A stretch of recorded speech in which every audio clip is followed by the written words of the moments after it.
Hey everyone, I hope you're all doing well. As we all know, Baldur's Gate 3 is one of those rare games where the world feels alive in ways that we don't always realize in our first time through. We spend so much time talking about the game's incredible companions, its best villains, and the overall bigger story beats. But hidden beneath all of that are darker layers of lore that the game never forces us to look at. So today, I wanted to dive into some of the creepiest pieces of Baldur's Gate 3 lore that I could find, from whispered memories to mechanized corpses and so much more. Of course, like always, if there's anything not mentioned in the video that you'd like to share, feel free to do so down below. Also quickly, if you enjoy this type of content, please consider subbing to the channel and dropping a like, and without further ado, let's get right into it. I've always found something uniquely chilling about exploring the Shadow Curse lands in Act 2, and it's not just because of the darkness or the way that the curse eats away at every living thing. Instead, what really unsettles me are the fragments of people that still linger there, the faint, whispering echoes you come across as you wander through the region. Now, these aren't just enemies or spirits that you can fight, but they are remnants of lives that were swallowed by the curse, still reliving the final moments of the people they once were. And the more you stop to listen to them, the heavier the whole area starts to feel. These Shadow Vestiges are essentially the leftover impressions of people who once lived and thrived in the land. When you defeat them in combat, you'll hear brief and disembodied voice lines. All of them tell stories of people who once lived in these lands, from a girl who was the best at climbing trees to a father who wished he could keep his family fed during winter. These are all fully voiced by the narrator, and you'll find a great deal of them across multiple places in Act 2, from Wraithwind to the area surrounding the Last Light Inn. Of course, none of them can be interacted with beyond just listening, and they don't progress the story in any way, but to me that's what makes them so unsettling. I personally see them as a great example of the game's incredible environmental storytelling, as each one gives us just a tiny window into the lives of the people who weren't able to escape the grasp of the curse. I think one of the things that makes these echoes so effective is just how minuscule in nature most of them are. Most of them recount the smallest details of the individual's lives, from their work days to their pondering about what to name their firstborn child. They're not any sort of dramatic death speeches or grand lore reveals, but they're just painfully ordinary moments captured right before the curse was able to erase every living thing in the land. The game never explains to us who most of these people were and what exactly happened to them, and to me that ambiguity makes it all the more worse. These memories feel like the emotional debris of an entire civilization that was wiped in a single catastrophic tragedy. Every time I play through Act 2 and hear one of these echoes, it reminds me that the Shadow Curse isn't just a mechanic or a visual effect, but it's a whispering graveyard constantly reminding you of the real people that once lived here. Continuing with the theme of Act 2 for just a little longer, He Who Was is one of those encounters that always sits with me long after I leave the Shadow Curse lands. And it's not really because he's overtly hostile or dangerous, but it's actually quite the opposite. He's just standing alone in this corner of the Shadow Curse lands, surrounded by ritual equipment and attempting to interrogate a corpse. When you begin to speak to him, you quickly realize that something is very wrong here, not just with him, but with what he's actually doing. He's essentially performing judgment on a soul named Madeline, who he is trying to bring back to life in order to face punishment for crimes that she committed in life. And to me, this is where things start to become disturbing. The game makes it very clear that through his ritual and through Madeline's own spirit appearing, that this soul has been pulled back into existence from death, and not to make amends or to be forgiven, but simply to be punished. After you retrieve a ledger for him, Madeline will manifest in front of you as a green spirit within He Who Was himself, and plead with you to understand her side of the story. Of course, He Who Was insists that she committed a grave injustice, and it will be up to you to either punish her, ridicule her for being a coward, or simply forgive her for her past mistakes. Beyond that, the game doesn't really give you another explanation of what the root of all of this is, and honestly that's what makes it so unsettling. There's no higher purpose, no redemption arc, and no larger questline. Instead, it's just a soul being forced back into the world specifically to suffer retribution she thought she had escaped in death. Depending on how you decide to judge her, He Who Was will react in different ways. If you decide to condemn and ridicule her, he sadistically feels satiated by the fact that you broke her, and if you decide to forgive her, he'll become furious and begin to attack you. Either way, the game will make it clear that this routine judgment of souls is something that He Who Was is accustomed to, and that he has long lost any sense of humanity or empathy, instead being a blind servant to his pleasure of tormenting others. What gets me most about this entire encounter, however, is just how small and random in scope it is. It's completely optional, and really, it's in the corners of the Shadow Curse lands that some of you might not even stumble upon, but the implications of it are terrifying all the same, in that in the world of Baldur's Gate 3, death isn't always the end. Sometimes a soul can be dragged back into the world just to face one more moment of suffering. Raphael is already one of the most unsettling characters in all of Baldur's Gate 3, but this isn't just because he's a devil or because he tries to play you with his charm and wit. But for me, what stuck with me the most in terms of his character was his undying obsession with the character Hope, the dwarven cleric imprisoned in his aptly named House of Hope. To me, this is where it becomes most clear just how obsessive and controlling Raphael really is. Although we don't know much about Hope as the game doesn't give us very many details, we can understand some of Raphael's and Hope's history in the bits of dialogue that we do have with her. Hope is imprisoned within a magical containment sphere deep within the House of Hope, and although she's clearly weakened, it's obvious that she is still stubbornly defiant. She tells you how Raphael has imprisoned her and done everything that he can do to try and break her into submission. What makes this so eerie is just how personal Raphael's fixation with her feels. It's clear from the onset that Hope isn't just any ordinary prisoner of his, but she's been imprisoned and tormented by him for many years. She's someone who he seems dead set on shaping and ultimately breaking to their core. Hope's own dialogue, of course, highlights the extent of this suffering. She speaks about Raphael's cruelty with an aged pain, and she explains to you how her only purpose to him is his fascination with the fact that she will not break despite it all. The game never exaggerates this either, as it simply shows you the aftermath of a person who's been psychologically and physically tortured by a devil who believes her resistance makes her special. Of course, the longer you yourself spend in the House of Hope, the more it becomes clear just how much of an ego Raphael has. In fact, the entire environment of this hellish house is built around it, as he displays souls almost as decorations and treats suffering as some form of wicked entertainment. And Hope's imprisonment is really just the culmination of it all. In your final confrontation with Raphael, it's clear that he treats Hope simply as an object for his control, and not as an actual person that you're trying to save. In many ways, to him, your attempt to free her is no heroic act, but it's a personal insult to his very pride and power. And really, to me, that's what makes this entire ordeal so deeply uncomfortable. Hope isn't just any other captive in the House of Hope, but she's a symbol of Raphael's obsession with needing to assert complete control over every single thing that he can. So when you finally help her to escape countless years of torment, you can feel the weight of everything that she's had to endure. It's a reminder that some evils in Baldur's Gate 3 are horrifying, not because they're violent, but because they're personal.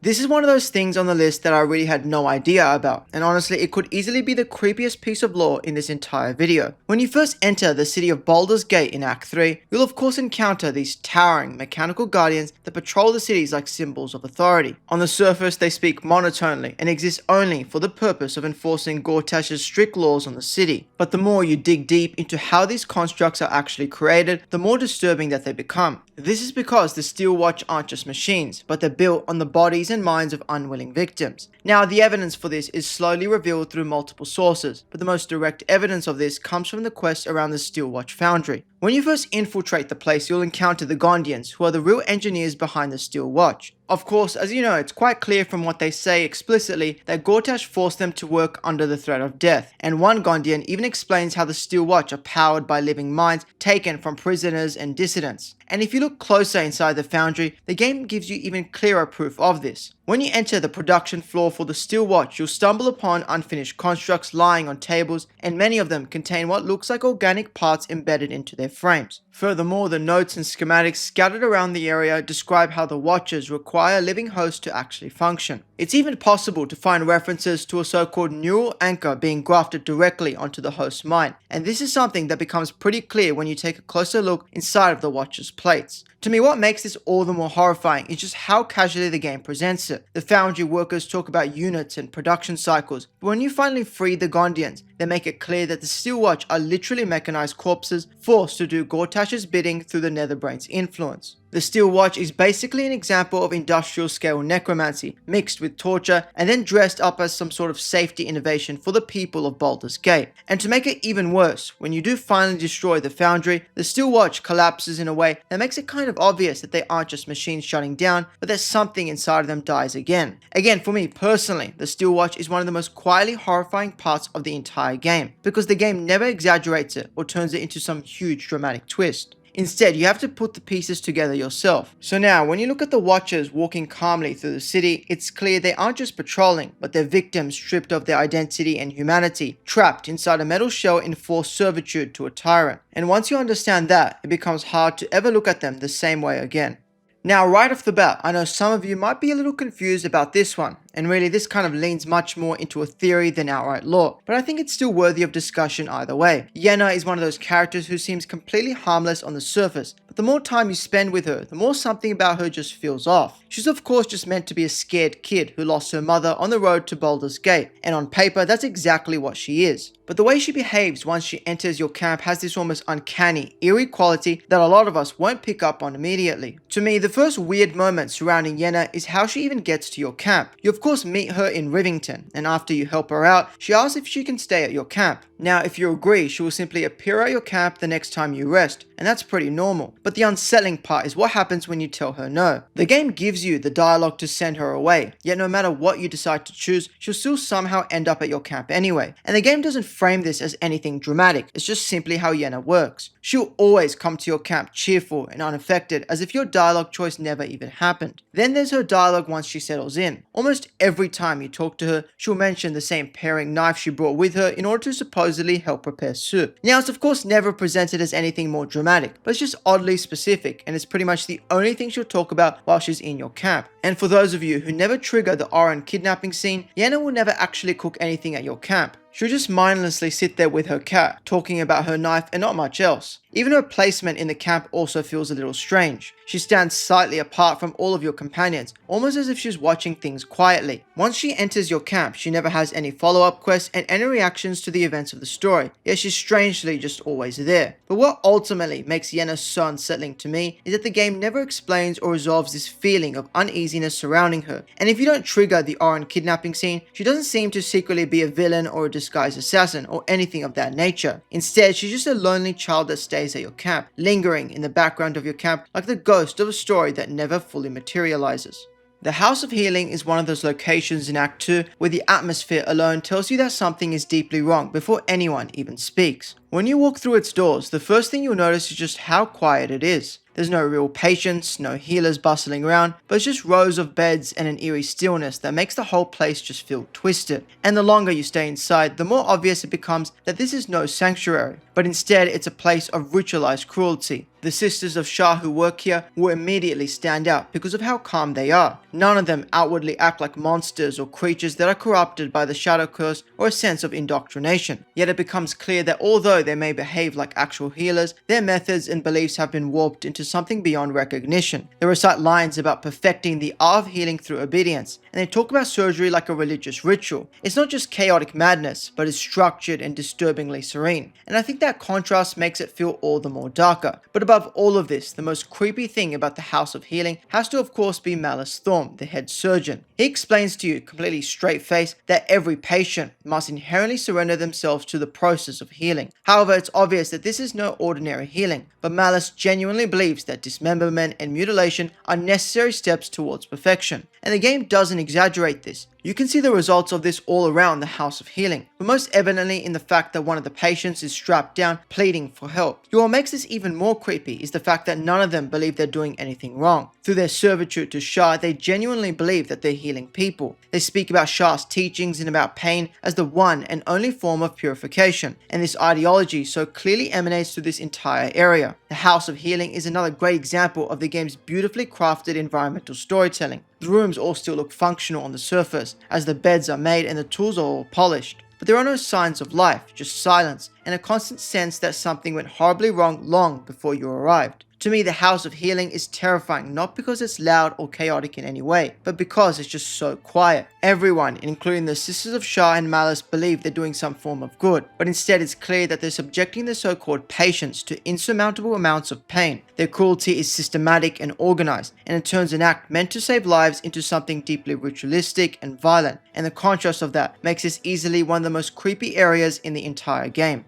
The story of the Emperor and Duke Stablemane is without a doubt to me one of the darkest pieces of lore in Baldur's Gate 3. It takes something that's already terrifying in mind flayers controlling people and strips away all the fantasy framing, and what we have left is just a deeply personal violation. But the game never sensationalizes it, but it reveals the truth slowly through journals, medical notes, and the Emperor's own calm explanations until the full picture is impossible to ignore. It's quite obvious that the Emperor used Duke Stablemane as his puppet, forcing her to live out a life that she had no control over, while her true mind was simply trapped inside. The first real hint you get in regard to this piece of lore is during Act 3, where the truth becomes unavoidable. The Emperor will show you a vision in which it's clear that he had controlled her to do his bidding, and in doing so caused her irreversible nervous system damage to the point where she became completely paralyzed. But the Emperor will never frame it so explicitly as his own fault, but instead as him guiding her for years and influencing her decisions as a key ruler of the city. He never presents it as a possession or dominance despite the obvious connotations of it, but he falsely believes that it was a partnership and even friendship at times.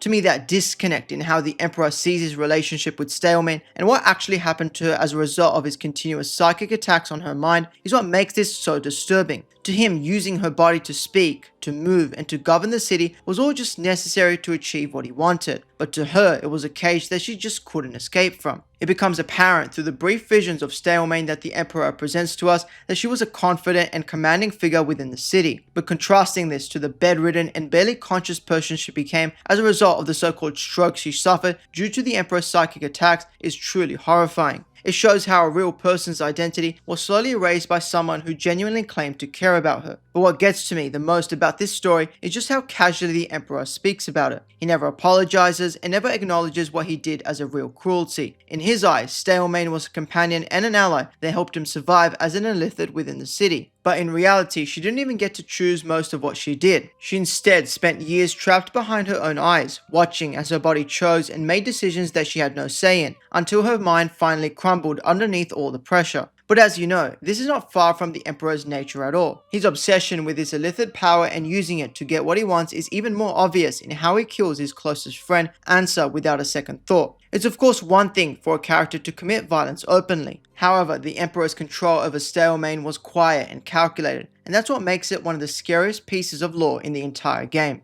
The Illithid Colony is already one of the most disturbing areas in Baldur's Gate 3, just from the sheer amount of body horror and psionic experimentation happening all around you. But the part that really stays with me more than any other area is what you find near Chop's workstation. Now, Chop himself is unsettling enough. He's a bugbear who's been stripped of pretty much all of his intellect, essentially just functioning as a clerk who processes new victims brought into the colony. But it's what he was processing before you arrived that makes this place so horrifying. As you explore that section of the colony, you'll begin to notice details that don't fit the usual Illithid victims. There's small teddy bears, scattered wooden blocks, and a note written by a child addressed to the Absolute. And then, on further inspection, you'll find the dead body of an Absolutist teacher, implying that she was leading a class of young children straight into the colony before they all faced their unfortunate end. But the game never explains to you how this happened, and that's because it doesn't need to. The environment makes it brutally clear. These weren't soldiers or adventurers who wandered too far. They were kids who were marched into an Illithid colony with no chance of escape.